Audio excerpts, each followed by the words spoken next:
എങ്കിൽ ഇപ്പം ഒരു രോഗി ഒരു സ്പൈനൽ കോഡ് ഇഞ്ചറി വന്നു, ഒരു റോഡ് ട്രാഫിക് ആക്സിഡന്റ് വന്നു.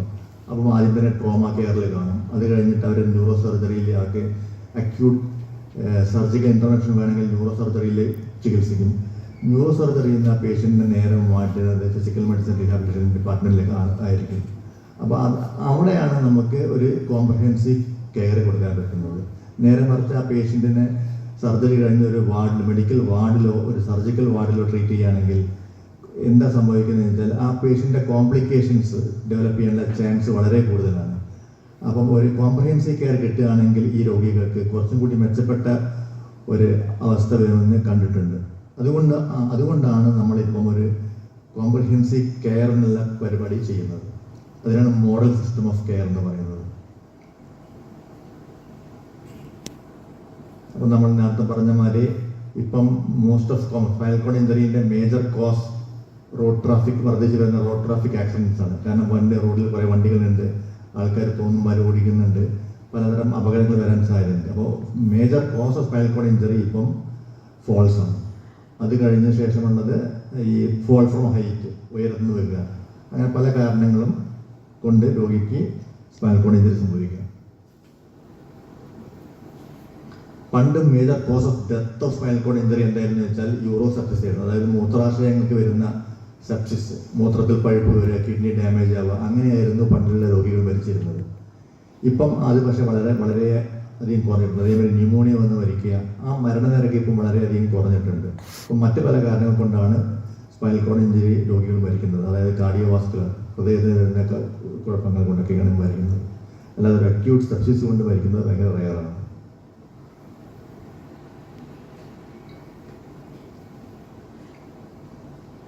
അപ്പം നേരത്തെ ഡോക്ടർ വിനു സൂചിപ്പിച്ച പോലെ സ്പൈനൽ കോഡ് ഇഞ്ചറി രോഗം അത് നമുക്കതിന് സിവിയറിറ്റി വ്യത്യാസമുണ്ട്. ഒരു സ്പൈനൽ കോഡ് ഇഞ്ചറി പല സിവിയറിറ്റിയിലുണ്ടാവും. ഒരാളുടെ രോഗമായി ആയിരിക്കില്ല മറ്റുള്ളവരുടെ രോഗം.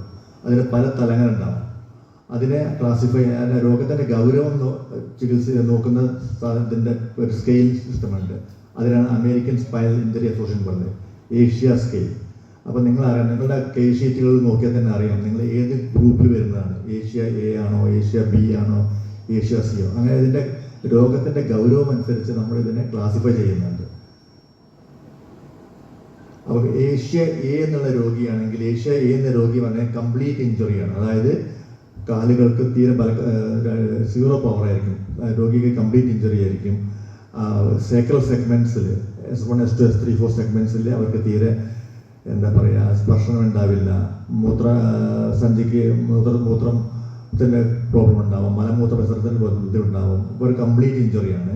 ഏഷ്യ ഡി താരതമ്യേന ഇതിൻ്റെ ഗ്രേഡ് കുറഞ്ഞ ഇഞ്ചുറിയാണ്.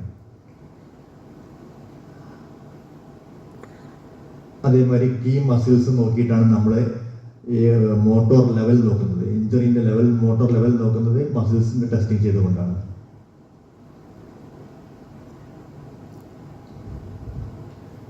അപ്പം ഇത് കഴിഞ്ഞിട്ട് നമ്മളൊരു സ്പൈനൽ കോഡ് ഇഞ്ചറി സംഭവിച്ച ശേഷം ആ രോഗിക്ക് ചോദിക്കാനുണ്ടാകുന്ന ചോദ്യങ്ങൾ ഒന്ന് എന്താണ്, എനിക്ക് നടക്കാൻ പറ്റുമോ ആണ്.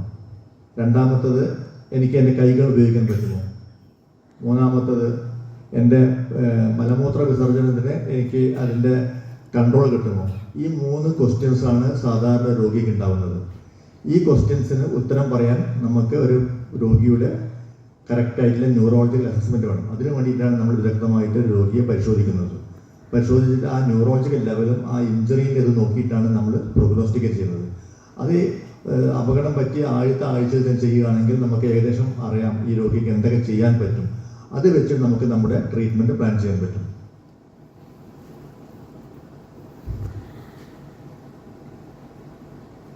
നേരത്തെ ടീമിനെ കുറിച്ച് പറഞ്ഞു. ഒരു ഇന്റർ ഡിസിപ്ലിനറി ടീമാണ് നമുക്ക് ഉള്ളത്. ഇപ്പോൾ ഫിസിക്കൽ മെഡിസിനിൽ വരികയാണെങ്കിൽ തന്നെ നമുക്ക് അവിടെ ഡോക്ടേഴ്സ് ഉണ്ട്, ഫിസിയാട്രിസ്റ്റ് ഉണ്ട്. ഇപ്പോൾ സ്പൈനൽ കോഡ് ഇഞ്ചറി പേഷ്യൻസിനെ പരിചരിക്കുന്നത് ഫിസിയാട്രിസ്റ്റ് അല്ലെങ്കിൽ ഫിസിക്കൽ മെഡിസിൻ ഡോക്ടറാണ്. അത് കഴിഞ്ഞിട്ട് ഒരു പാരാമെഡിക്കൽ സ്റ്റാഫ്സ് ഉണ്ട്. നമുക്ക് ഫിസിയോതെറാപ്പി സെക്ഷൻ ഉണ്ട്, ഒക്യുപേഷൻ തെറാപ്പി സെക്ഷൻ ഉണ്ട്, ഒരു ലിം സെൻറ്റർ ഉണ്ട്. അങ്ങനെ അവർക്ക് വേണ്ട സൈക്കോളജിക്കൽ സൈക്കോളജിസ്റ്റുകളുണ്ട്. അങ്ങനെ അവർക്ക് വേണ്ട എല്ലാ കെയറും ഒരു ഒറ്റ കുടക്കിൽ തന്നെ കിട്ടും, ഒരു ഡിപ്പാർട്ട്മെന്റിൽ തന്നെ കിട്ടും. അതാണ് അതിൻ്റെ ഗുണം. ഒരു റീഹാബ് സെൻ്ററിൽ പേഷ്യൻറ്റിനെ ട്രീറ്റ് ചെയ്യുമ്പോൾ.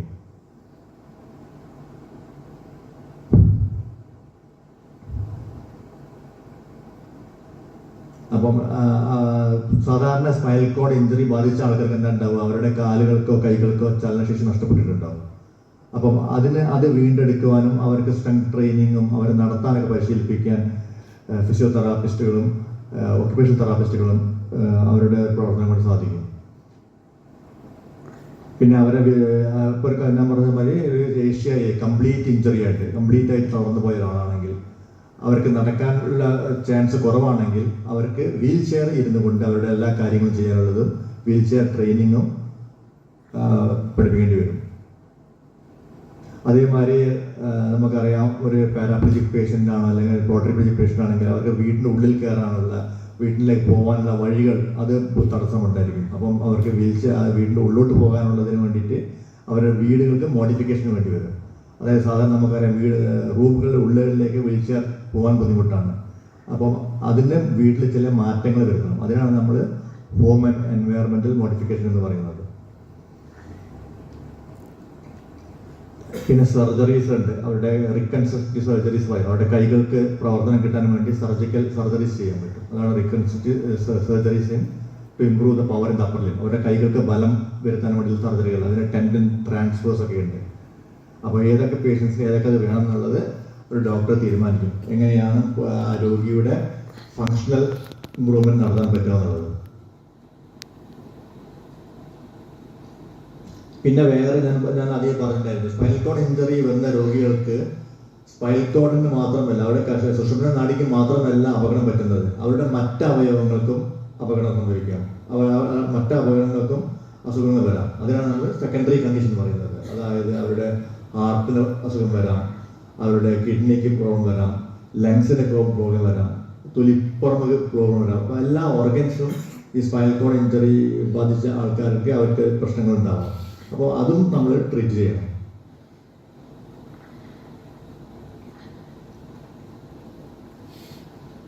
അപ്പം ആദ്യമായി ശ്രദ്ധിക്കേണ്ടത് സ്പൈനൽ കോഡ് ഇഞ്ചറി എന്ന രോഗികൾക്ക് ഏറ്റവും അപകടമുള്ള ഒരു സംഗതിയാണ് DVT. DVT എന്ന് പറയുന്നുണ്ടെങ്കിൽ അവരുടെ കാലുകളിലെ രക്തക്കുഴലുകൾക്ക് ബ്ലോക്ക് വരുന്നതിനാണ് DVT എന്ന് പറയുന്നത്.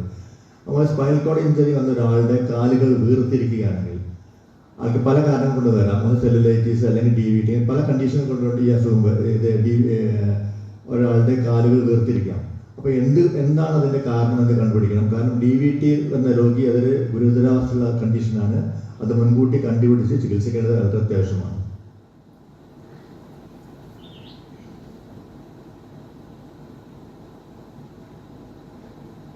കുറേ മെഡിക്കൽ ടേംസ് ഉണ്ട്. എനിക്ക് തോന്നുന്നത് അത് ഇവിടെ പറയാൻ എനിക്ക് ഇതൊരു അവയർനെസ് ക്ലാസ് ആയതുകൊണ്ട് അധികം മെഡിക്കൽ ടേംസ് ഞാൻ പറയുന്നില്ല. പിന്നെ വേറെ ഒരു കാര്യം ശ്രദ്ധിക്കാനുള്ളത് അവരുടെ ഓട്ടോണമിക് ഡിസ്ഫങ്ഷൻ. ഇത് എല്ലാവരും സ്പൈനൽ കോഡ് ഇഞ്ചറി രോഗികളും അറിഞ്ഞിരിക്കേണ്ട ഒരു കാര്യമാണ്. അതായത് ഓട്ടോണമിക് ഡിസ്റിഫ്ലക്സിയ എന്ന് പറയും. സ്പൈനൽ കോഡ് ഇഞ്ചറി ബാധിച്ച രോഗിക്ക് പെട്ടെന്ന് ശ്വാസതടസ്സം, അമിതമായി വിയർക്കുക, പിന്നെ BP പെട്ടെന്ന് കൂടുക, പൾസ് റേറ്റ് കുറയുക, ഇങ്ങനത്തെ ഒരു കണ്ടീഷൻ ഉണ്ടെങ്കിൽ അത് ചിലപ്പം ഓട്ടോണോമിക് ഡിസ്റിഫ്ലക്സിയ എന്ന കണ്ടീഷൻ കൊണ്ടായിരിക്കാം. അപ്പോൾ ഇത് എമർജൻസിയാണ്. ഇത് ട്രീറ്റ് ചെയ്യണം. പെട്ടെന്ന് ട്രീറ്റ് ചെയ്തില്ലെങ്കിൽ രോഗിക്ക് മരണം വരെ സംഭവിക്കാം. അപ്പം ഈ കണ്ടീഷൻ രോഗികളും അവരുടെ ബന്ധുക്കളും തീർച്ചയായും അറിഞ്ഞിരിക്കണം. ഇങ്ങനത്തെ ഒരു ചാൻസ് വരാൻ സാധ്യതയുണ്ടെന്ന് അറിഞ്ഞിട്ടുണ്ടെങ്കിൽ മാത്രമേ ചികിത്സ ഡോക്ടർക്കും അത് പെട്ടെന്ന് ഐഡൻറ്റിഫൈ ചെയ്ത് ട്രീറ്റ് ചെയ്യാൻ പറ്റുള്ളൂ. അപ്പോൾ AD എന്നുള്ള condition spinal cord injury patients അറിഞ്ഞിരിക്കേണ്ട ഒരു സംഗതിയാണ്. അങ്ങനെ അവർക്ക് വരികയാണെങ്കിൽ മിക്കവാറും വരാനുള്ളത് ക്വാഡ്രിപ്ലീജിയ പേഷ്യൻസിനാണ്. അതായത് T6 ലെവലിൻ്റെ മുകളിൽ ഇഞ്ചറി, അതായത് കൈകൾക്കും കാലുകൾക്കും ബലക്കുറവുള്ള പേഷ്യൻസിനാണ് ഈ ഓട്ടോണമിക് ഡിസ്റിഫ്ലക്സിയ എന്ന അസുഖം വരാൻ ചാൻസ് കൂടുതലുള്ളത്.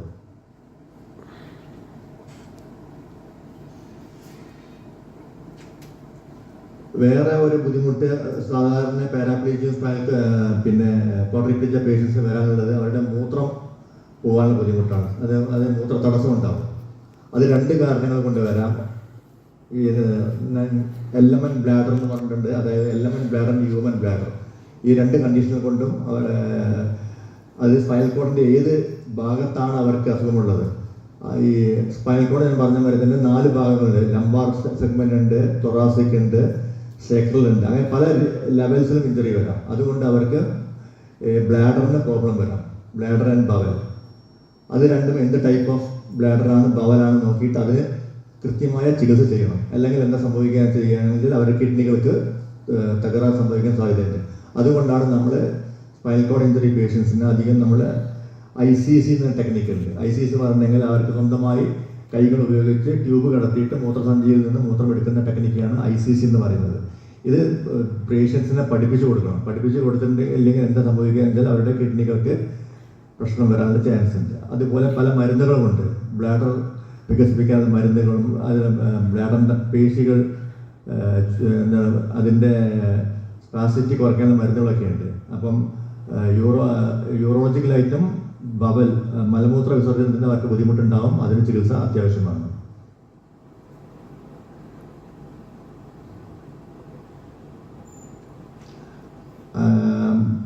വേറെ ഈ സ്പൈനൽ കോഡ് ഇഞ്ചറി പേഷ്യൻസിൽ കാണുന്ന വേറൊരു അസുഖമാണ് മലബന്ധം.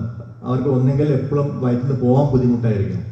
അത് 2 തരം കണ്ടീഷൻ കൂടി വരാം. ഒന്ന് ഹ്യൂമൻ ബ്ലാഡർ എന്ന് പറയും, മറ്റേത് എലമെന്റ് ബ്ലാഡർ. അപ്പോൾ എന്തുകൊണ്ടാണ് അവർക്ക് ഇങ്ങനെ വരുന്നത് നോക്കിയിട്ട് അതിനും ചികിത്സകൾ ചെയ്യണം.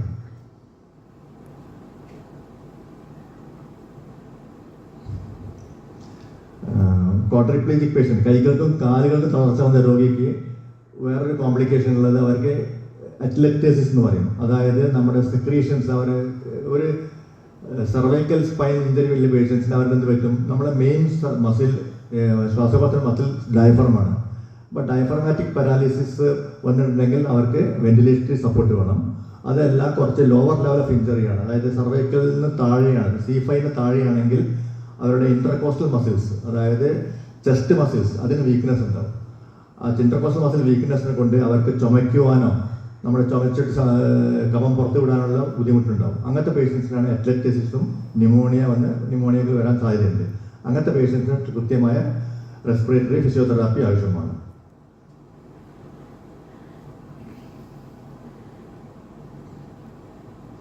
അതേമാതിരി എല്ലുകൾക്ക് ബലക്കുറവ് വരാം.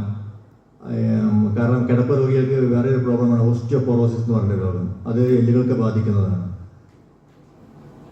അതേമാതിരി നേരത്തെ സാറ് സൂചിപ്പിച്ച മാതിരി സെക്ഷുവാലിറ്റി ഇഷ്യൂസ്, ഉദാഹരണത്തിനും ലൈംഗിക ബന്ധത്തിൽ ചെയ്യാനുള്ള ബുദ്ധിമുട്ടും അവർക്ക് അനുഭവപ്പെടാം. പലരും അത് പറയാൻ മടിക്കും. അത് തുറന്ന് ഡോക്ടറോട് പറയുകയും അതിന് പ്രത്യേകമായ മരുന്നുകളും ചികിത്സകളുമുണ്ട്.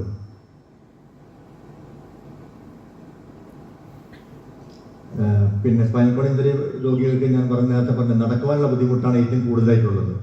നടക്കുവാനുള്ള ബുദ്ധിമുട്ട് ഒരു കാരണം അവരുടെ സ്പാസിറ്റി കൊണ്ടാണ്. അതായത് മസിലുകളുടെ കോച്ചപ്പിടുത്തം, മസിലുകളുടെ സ്പാസിറ്റി, അതിന് മസിലുകൾക്ക് അയവ് വരുത്താനുള്ള ചികിത്സകൾ, ഇഞ്ചക്ഷനുകളും മരുന്നുകളും അവർക്ക് ആവശ്യമായി വന്നേക്കാം. അപ്പോൾ ചില കണ്ടീഷൻസിൽ നമ്മൾ സ്പാസിറ്റി ട്രീറ്റ് ചെയ്യേണ്ട ആവശ്യമില്ല. ചിലപ്പോൾ ആ സ്പാസിറ്റി വെച്ചിട്ടായിരിക്കും ആ പേഷ്യൻ്റ് നടക്കുന്നത്. വേറൊരു കണ്ടീഷൻ ഹെറ്ററോട്രോപ്പിക് ഓസിഫിക്കേഷൻ, അതായത് സാധാരണ എല്ലുകൾ കാൽസിഫിക്കേഷൻ ജോയിൻസിന്റെ ചുറ്റും നടക്കും. അങ്ങനെ വരുമ്പോൾ എന്ത് പറ്റും, ആ ജോയിൻസ് അനക്കാൻ പറ്റില്ല. ആ കണ്ടീഷനാണ് നമ്മൾ HO അഥവാ ഹെറ്ററോട്രോപ്പിക് ഓസിഫിക്കേഷൻ എന്ന് പറയുന്നത്. അതും ട്രീറ്റ്മെന്റ് ആവശ്യമാണ്. അപ്പോൾ ഞാൻ പറഞ്ഞതുപോലെ സ്പൈനൽ കോഡ് ഇഞ്ചറി പേഷ്യന്റ് വെറും നടക്കാനുള്ള ബുദ്ധിമുട്ട് മാത്രമല്ല, അവരുടെ എല്ലാ അവയവങ്ങൾക്കും അവർക്ക് ബുദ്ധിമുട്ട് സംഭവിക്കാം. അതുകൊണ്ട് അവർക്ക് എല്ലാവരും ഹോൾ പേഴ്സണായിട്ട് കാണുന്നു, അതിൻ്റെ എല്ലാ കോംപ്ലിക്കേഷൻസും ട്രീറ്റ് ചെയ്യണം. എന്നാൽ മാത്രമേ അവർക്ക് നോർമലായിട്ടുള്ള ഒരു ലൈഫിലേക്ക് ഒരു മീനിങ് ഫുൾ ലൈഫ് ഉണ്ടാവുകയുള്ളൂ. എനിക്കറിയാം കുറേ കാര്യങ്ങൾ നിങ്ങൾക്ക് മനസ്സിലായിട്ടുണ്ടാവില്ല, കാരണം ഇത് മെഡിക്കൽ ടോപ്പിക്കാണ്, ഇങ്ങനത്തെ ഒരു ക്രൗഡിനോട് സംസാരിക്കേണ്ടതല്ല. Okay, thank U.